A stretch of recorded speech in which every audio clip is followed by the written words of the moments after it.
জাতি সংগঠিত রতম বাংলাদেশের আবহাওয়া জনতার প্রাণ প্রিয় রতম দল মত নির্বিশেষে বাংলাদেশের 18 কোটি জনগণের প্রাণ প্রিয় নেতা জননেতা জনতা শফিকুর রহমান বক্তব্য রাখছেন আমিরুল জামান জনাব ডক্টর শফিকুর রহমান।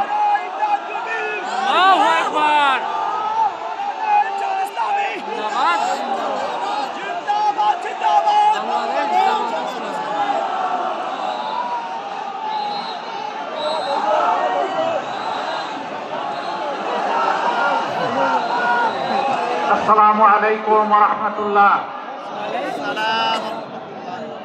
স্লোগানের ভিড়ে সালাম হারিয়ে গেছে, আবার সালাম দিচ্ছি। আসসালামু আলাইকুম ওয়া রাহমাতুল্লাহ। আলহামদুলিল্লাহি রাব্বিল আলামিন ওয়াসসালাতু ওয়াসসালামু আলা রাসূলিহিল কারীম ওয়া আলা আলিহি ওয়া সাহবিহি ওয়া আহলি বাইতি আজমাইন।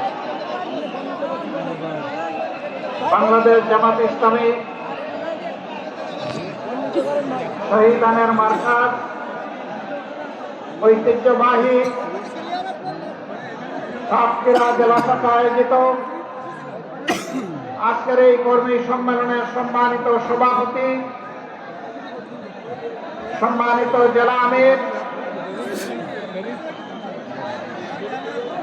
উপস্থিত বিশেষ অতিথিবৃন্দ, বাংলাদেশ জামাতে ইসলামীর নির্বাহী পরিষদের অন্যতম সদস্য, সাতক্ষীরা মাটি ও মানুষের প্রিয়জন জনাব অধ্যক্ষ ইজ্জতুল্লাহ, সদস্য নির্বাহী পরিষদের জনাব সাতক্ষীরা মাটি এবং মানুষের নেতা এবং প্রিয়জন জনাব আব্দুল খালেক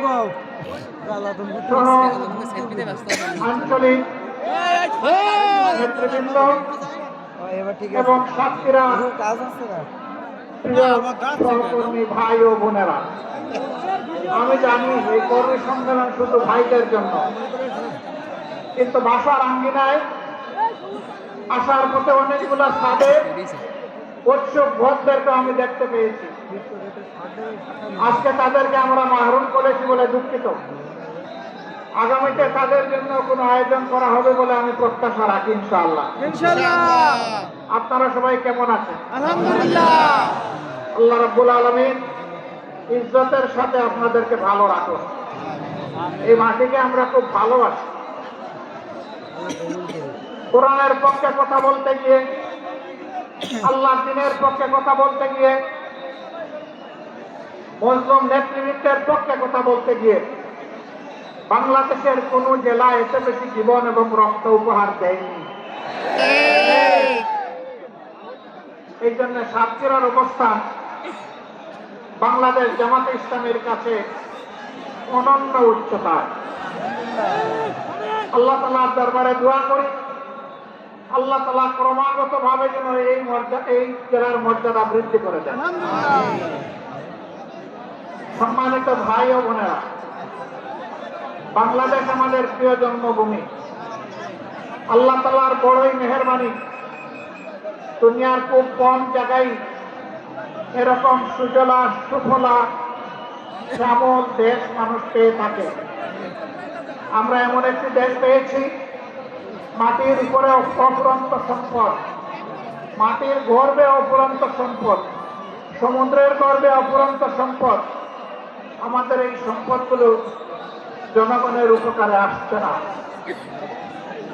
যারা জনগণের ত্রাতা হয়ে কর্তা হয়ে বিভিন্ন সময় দেশ শাসন করেছেন, জনগণের সম্পদ সুকৌশলে চুরি করে তারা তাদের পকেটে ঢুকিয়েছে।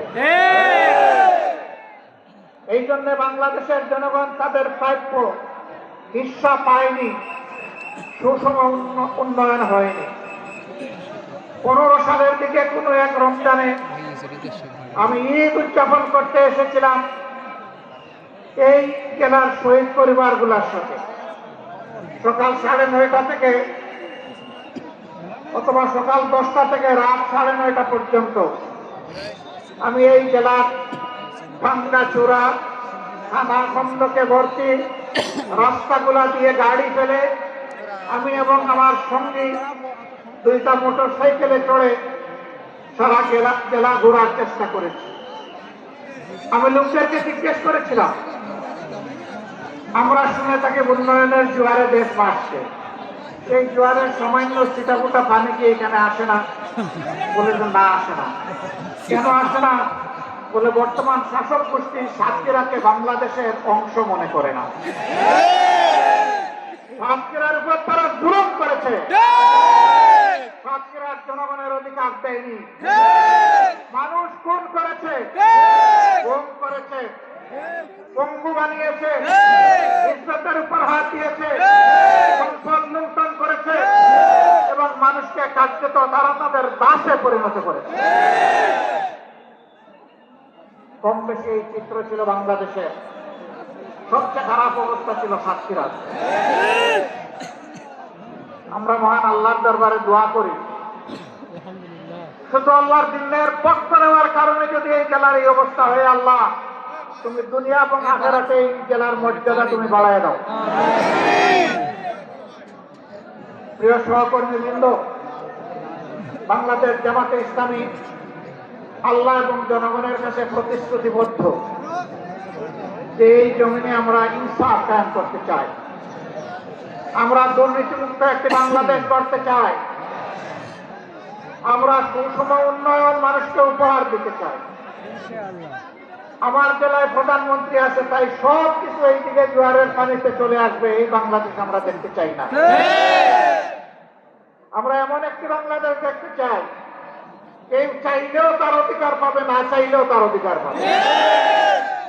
আমরা এমন একটি বাংলাদেশ দেখতে চাই যেই দেশে লক্ষ বেকার যুবকের মিছিল হবে না, বরঞ্চ আমাদের যুবকেরা আমাদের সম্পদে পরিণত হবে। তাদের হাতে মূল্যহীন এক টুকরা সার্টিফিকেট ধরিয়ে দেওয়া হবে না, বরঞ্চ শিক্ষা সমাপনীর সাথে সাথে তাদের হাতে কাজ তুলে দেওয়া হবে। এমন শিক্ষা চাই আর এমন শিক্ষিত জাতি চাই। তবে এই শিক্ষা অবশ্যই নৈতিক এবং দুনিয়াবী বা জাগতিক শিক্ষার সমন্বয় হতে হবে। মানুষ যাতে মানুষ হয়, শিক্ষা নিয়ে মানুষ যাতে ডাকাত না হয়, আমরা সেই শিক্ষাটি চাই। আমরা এমন একটি দেশ চাই, যে দেশে আমাদের মা বোনেরা নিঃসংকোচে যেমন ঘরে সুরক্ষিত থাকবেন, কর্মস্থলেও সুরক্ষা পাবেন, রাস্তাঘাটেও সুরক্ষা পাবেন। তাদের দিকে কোনো খারাপ লোক চোখ তুলে তাকানোর কসরত পাবে না। তারা ইজ্জতের সাথে মর্যাদার সাথে তাদের দক্ষতা দিয়ে দেশের উন্নয়নে তারাও ভূমিকা রাখবে। নবী করিম সাল্লাল্লাহু আলাইহি ওয়াসাল্লাম মানব জীবনের সবচেয়ে ঝুঁকিপূর্ণ কাজেও মহিলাদেরকে শরীক করেছে। সেই কাজটি হচ্ছে যুদ্ধ। যুদ্ধে মারা পুরুষের পাশে থেকে তারাও যুদ্ধ করেছে। বিশেষ করে বদর যুদ্ধের কঠিন দিনে আমি প্রায় এই উদাহরণটা দিয়ে থাকি। যখন কাফেররা আল্লাহ রাসূলের খুব কাছাকাছি চলে এসেছিল তাকে হত্যা করার জন্য, যখন পুরুষ যোদ্ধারা দিক দিক কিছুটা জ্ঞান হারিয়ে ফেলেছিলেন, তখন একজন মা চতুর্দিকে ঘুরে ঘুরে আল্লাহ রসুলকে বেষ্টনে নিয়ে রেখেছিলেন। যুদ্ধ যখন শেষ হয়েছে, তার শরীরে 37টা তীর ঝুলন্ত অবস্থায় ছিল, 70টা কঠিন আঘাত ছিল। রাসূল করিম সাল্লাল্লাহু আলাইহি ওয়াসাল্লাম বলেছেন, শত্রু যখন সামনের দিক থেকে এসেছে তখন শত্রুর তীর আর আমার মাঝখানে ছিল আল্লাহর এই বান্দি। যখন পিছন দিক থেকে এসেছে ছিল আল্লাহর বান্দি। ঘুরে ঘুরে আল্লাহ রসুলকে কিভাবে তিনি রক্ষা করবেন, ডাইনে এসেছে ডান দিকে, বামে এসেছে বাম দিকে। আমাদের সেই সর্বোচ্চ ইজ্জতের মর্যাদাবান মায়ের নাম ছিল হযরতে মুসাইবা রাদিয়াল্লাহু তাআলা আনহা। যদি যুদ্ধের এই কঠিন ময়দানে আল্লাহ রসুল তাদের জন্য কর্মকর্তা সৃষ্টি করে দিয়ে থাকেন, আমরা কে তাদের হাত বন্ধ করা? আমাদের ব্যাপারে ইসলামের প্রতিপক্ষ শক্তিরা অপপ্রচার চালায়। জামাতে ইসলামের ক্ষমতায় গেলে মহিলাদেরকে ঘর থেকে বের হতে দিবে না, আর যদি দেও আস্তে করে এনে জোর করে একটা বুরকা পরাই, জোর করে পরানো লাগবে না। যে দেশে ইসলাম কায়েম হবে, এদেশের মানুষেরা মায়েরা আনন্দের সাথেই সেদিন তারা ইজ্জতের জন্য তাদের সম্মানের মর্যাদার পোশাক পরিধান করবে। কোনো মা কোনো বোন যদি এই পোশাকের বাইরে থাকেন, আমরা তাদেরকে কথা দিচ্ছি, নিশ্চয়তা দিচ্ছি, তার উপর জোর কাটানো হবে না। কারণ এদেশে শুধু মুসলমানরা বসবাস করে না, অন্যান্য ধর্মের লোকেরাও বসবাস করে। তারা তো আমাদের ধর্ম যেহেতু গ্রহণ করেনি, তাদের জন্য ইসলামের প্রেসক্রাইব করা পর্দাও তাদের জন্য প্রযোজ্য নয়। তারা যদি ইসলামের সৌন্দর্যে অভিভূত হয়ে ইসলাম কবুল করে সেটা ভিন্ন কথা, তাদেরকে ইসলাম গ্রহণ করতেও কাউকেই বাধ্য করা হবে না। সম্মানিত সহকর্মীবৃন্দ, এই দেশে শুধু মুসলমানরা বসবাস করে না, হিন্দু, খ্রিস্টান, বৌদ্ধ ধর্মের লোকেরাও বসবাস করে। আমরা এমন একটি দেশ চাই যে দেশে মসজিদও পাহারা দেওয়ার প্রয়োজন হবে না, মন্দির এবং মঠও পাহারা দেওয়ার দরকার, গির্জাও পাহারা দেওয়া লাগবে না।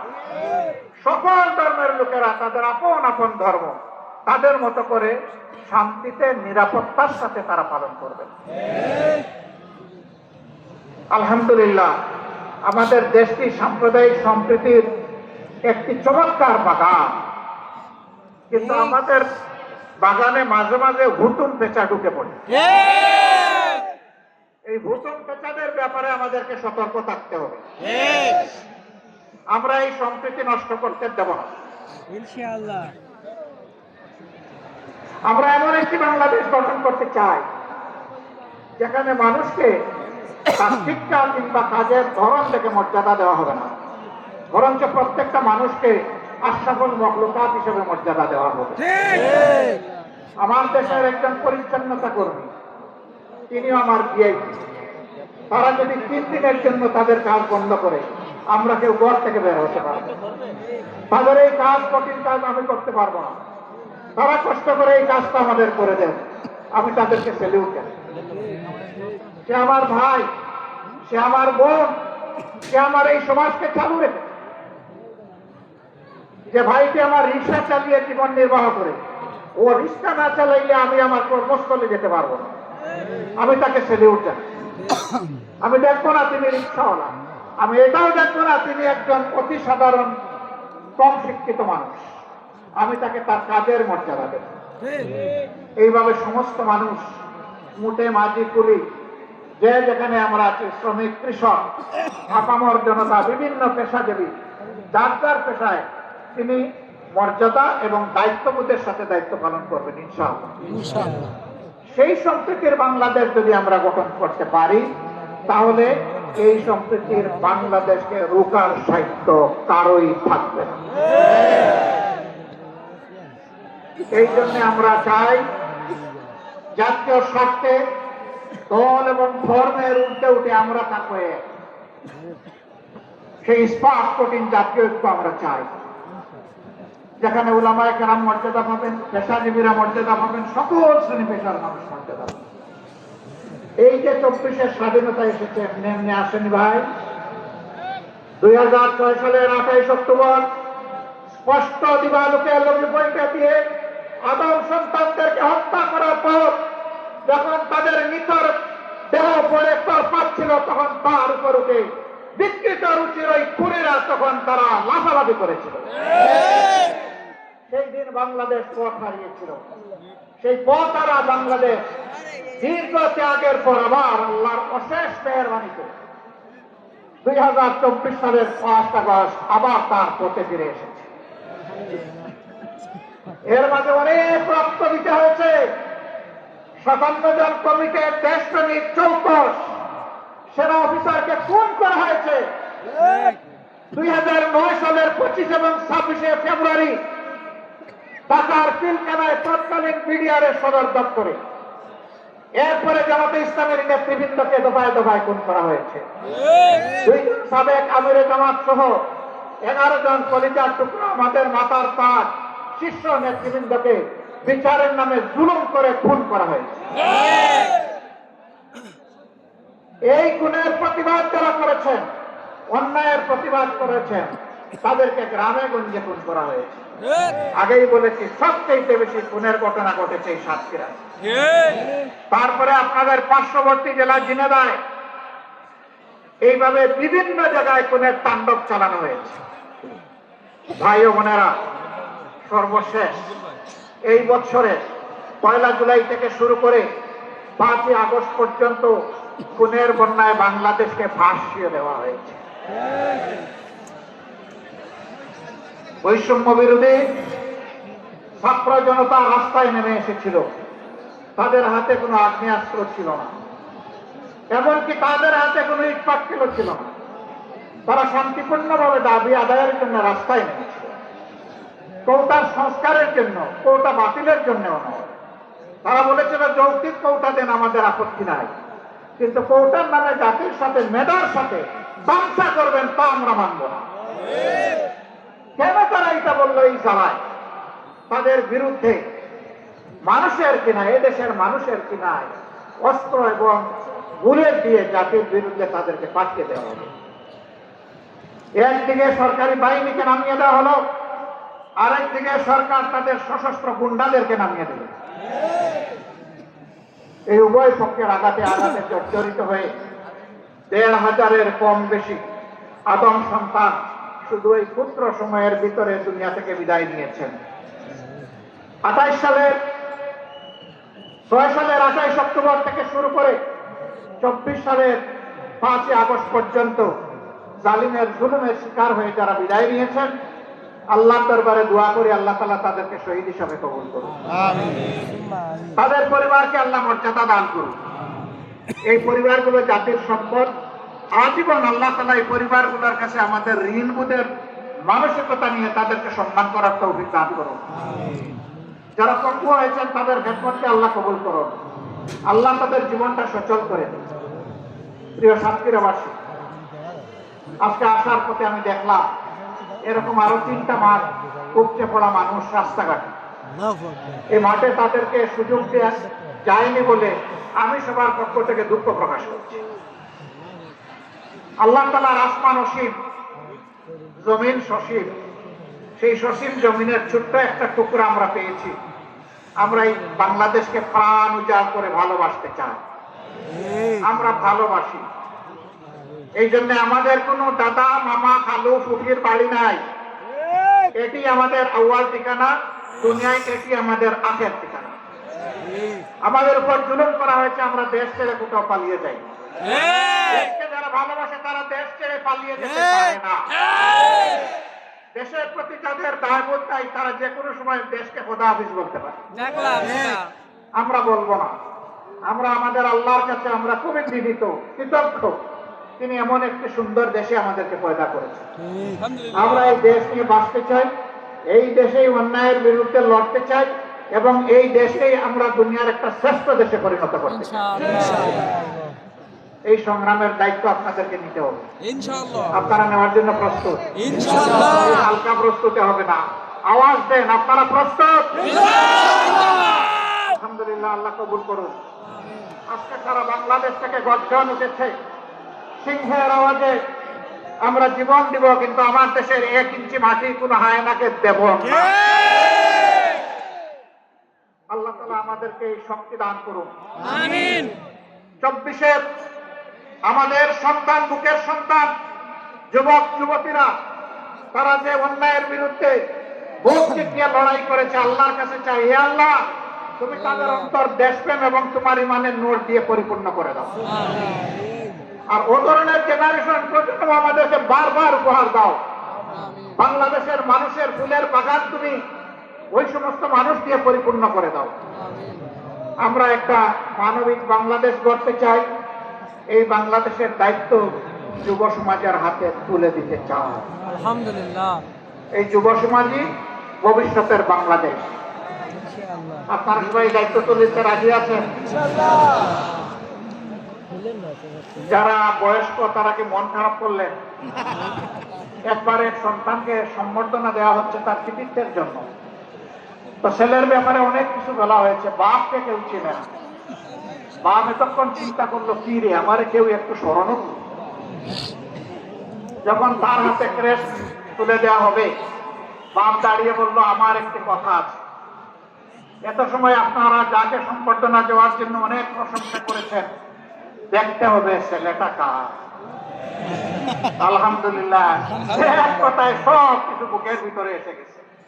বুকের ছেলে যেমন বুকে থাকে, বুকের ছেলের কৃতিত্ব তেমন বাবার বুকে চলে আসে। কাজেই আমরা আমাদের সন্তানদের নিয়ে গর্বিত, আলহামদুলিল্লাহ। এমন সন্তান আল্লাহ আমাদেরকে দান করেছেন বলে আমরা আল্লাহ শুকরিয়া আদায় করি, আলহামদুলিল্লাহ। সেই বাংলাদেশে আমরা চাচ্ছি, আমরা ইনশাআল্লাহ আমাদের সন্তানদেরকে সঙ্গে নিয়ে বুকে ধারণ করে আগামীর দায়িত্ব তাদের হাতে তুলে দেব। এই বাংলাদেশ আমরা চাই, এই বাংলাদেশ আপনারাও চান, তাহলে ঘরে ঘরে আওয়াজ ছড়িয়ে দিন। আমাদের কথা খুব সংক্ষিপ্ত, আগেও বলেছি, আল্লাহ যেহেতু এই দেশটা আমাদেরকে দিয়েছেন, আমরা এই দেশটাকে পৃথিবীর একটা শ্রেষ্ঠ দেশ বানাতে চাই ইনশাআল্লাহ। কিন্তু আমাদের আকাশে আজকের মেঘের কথা বলছি না, কালো শকুন এখনো ঘোরাফেরা করতেছে। এই শকুনের দিকে তীর্য দৃষ্টি রাখতে হবে, কোন শকুনকে মাটিতে নামতে দেওয়া যাবে না। আপনারা টের পাচ্ছেন মাঝে মধ্যে ফুসফাস, হ্যাঁ, আমরা ধৈর্যের পরিচয় দিয়েছি, ওরা আমাদের ধৈর্যের সুড়সুড়ি দেয়, যেন আমাদের ধৈর্যের বাঁধ ভেঙে তাদের মতো কাণ্ড জ্ঞানহীন আমরা কিছু করে বসি। ওরা বলেছিল আওয়ামী সরকারের পতন হলে মাত্র 2 দিনে 5 লক্ষ মানুষ প্রতিপক্ষের লোকেরা খুন করে ফেলবে। এটা কি বাংলাদেশে হয়েছে? কেন হয় নাই? ওরা কাণ্ডজ্ঞানহীন অপদার্থ ছিল, কিন্তু জাতি অত্যন্ত কাণ্ডজ্ঞান সম্পন্ন। এই জাতি কাণ্ডজ্ঞানহীন নয়, ওরা দেশকে ভালোবাসে না বলে পলায় যায়। এই জাতি দেশকে ভালোবাসে বলেই ওগুলা করতে দেয়নি। অতএব আমাদের ধৈর্যের আর পরীক্ষা নিয়ে কোনো লাভ নাই। আল্লাহর পক্ষ থেকে এই জাতি ধৈর্যের পরীক্ষায় উত্তীর্ণ হয়ে গিয়েছে, আলহামদুলিল্লাহ। এই ধৈর্য আমাদেরকে অব্যাহত রাখতে হবে। যে যেদিক থেকেই আমাদেরকে উস্কানি দেব, কারো পাতা বাদে আমরা পা দিব না ইনশাআল্লাহ। ধৈর্যের সাথে সকল পরিস্থিতি আল্লাহর উপর ভরসা করে আমরা মোকাবেলা করব। আজকে আপনাদের সামনে এই শহীদ ঈদগায় দাঁড়িয়ে দুটি কথা বলার সুযোগ যে মহান মাবুদ আমাকে দান করলেন, আমি সেই মহান মাবুদের দরবারে শুকরিয়া আদায় করি। দেশে বিদেশে স্বৈরাচারের হাত থেকে দেশটাকে মুক্ত করার জন্য সমান তালে অনেকে লড়াই করেছে। আমি আজকে এই জনসভা থেকে প্রবাসে অবস্থানরত আমাদের বন্ধুদেরকে বিশেষভাবে আমি অভিনন্দন এবং মোবারকবাদ জানাই। তারা লড়াই করতে গিয়ে দেশের ভিতরে তাদের আত্মীয় স্বজনকে নাজেহাল করা হয়েছে। সাংবাদিক কনক সরোয়ার নিউ ইয়র্কে বসে বাংলাদেশের মানুষের অধিকারের পক্ষে লড়াই করেছে। তার বোনটাকে ধরে নিয়ে কিরকম তার সাথে নিকৃষ্ট আচরণ করা হয়েছে এই জাতিটার সাথে। ভাইরা, এদের মধ্যে কোনো মনুষ্যত্ব ছিল না।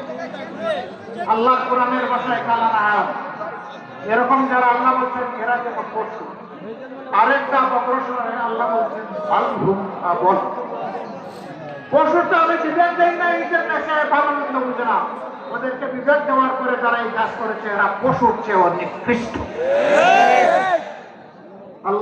আল্লাহর কাছে ওই জাত থেকে কিয়ামত পর্যন্ত আশ্রয় চাই, ওই জাত যেন আর ফিরে আসতে না পারে। আপনারা সবাই সজাগ থাকবেন, থাকবেন তো না ঘুমায় পড়বেন? সবাই জাতিকে সজাগ থেকে সকল ষড়যন্ত্র মোকাবেলা করার তৌফিক দান করুন। প্রিয় বাংলাদেশকে আল্লাহ তাআলা কবুল করুন, দেশের উপর আল্লাহ তার রহমত নাযিল করুন, বারাকা নাযিল করুন, শান্তির ফয়সালা দান করুন। এক টুকরা কোরআনের বাংলাদেশ আল্লাহ আমাদেরকে দান করুন। আপনাদের সকলকে আজকে এখানে আসার জন্য গভীর কৃতজ্ঞতা জানিয়ে আল্লাহর জন্য ভালোবাসা জানিয়ে যে আল্লাহ তুমি শান্তিটা করুন। আমরা শুধু এই তোমার জন্য আমরা একসাথে ভালোবাসি। হে আল্লাহ, আমাদের এই ভালোবাসাকে তোমার জান্নাতে নিয়ে যাই। আমরা যেন জান্নাতে ওই রকম মহামিলনে মিলিত হতে পারি। রব্বুল আলামিন, আল্লাহ তুমি আমাদের দেশটাকে শান্তির দেশে পরিণত করো। সবাইকে ধন্যবাদ। সাংবাদিক বন্ধুরা কষ্ট করে এসেছেন, আমাদের কথাগুলো আপনারা মেহরবানি করে জাতি এবং আন্তর্জাতিক মহলে পৌঁছে দেবেন। আপনাদের শহীদের জন্য আল্লাহ তাআলা আপনাদেরকে উত্তম জাযা দান করুন। আসসালামু আলাইকুম ওয়া রাহমাতুল্লাহ। বাংলাদেশ জিন্দাবাদ, বাংলাদেশ জামাতে ইসলামী জিন্দাবাদ।